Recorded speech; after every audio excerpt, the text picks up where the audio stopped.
وہاں ارشاد ہوتا ہے وَسَارِعُوا إِلَىٰ مَغْفِرَةٍ مِّن رَبِّكُمْ، اے مسلمانوں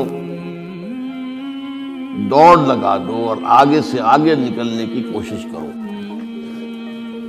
مسارعت کے معنی ہوں گے تیز دوڑنے میں ایک دوسرے کے ساتھ مقابلہ کرتے ہوئے آگے نکلنے کی کوشش۔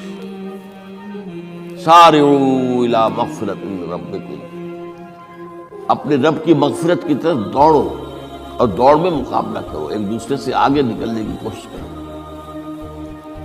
وجنت، اور اس جنت کی طرف دوڑ لگاؤ، عرضها السماوات والارض، جس کا پھیلاؤ آسمانوں اور زمین جتنا ہے۔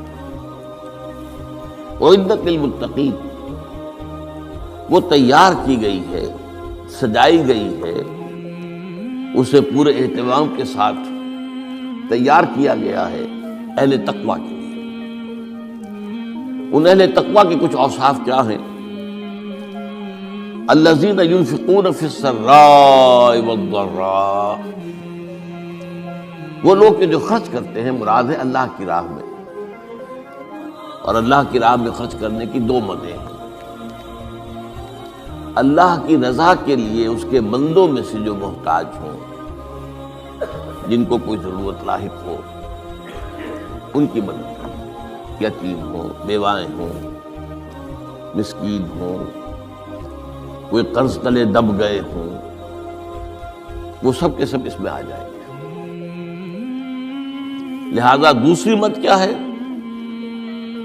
وہ ہے اللہ کے دین کے لیے خرچ کرنا، دین کی تعلیم و تعلم کا کوئی نظام بنانا، پھر یہ کہ دین کو دوسروں تک پہنچانا، اس کے لیے سارے ذرائع جو بھی کسی زمانے میں ابلاغ کے موجود ہوں ان سب کو استعمال کرنا، اس کے لیے خرچ درکار ہے۔ بہرحال میں اس عرض کر رہا تھا کہ یہ دو مدیں ہیں خرچ کرنے کی۔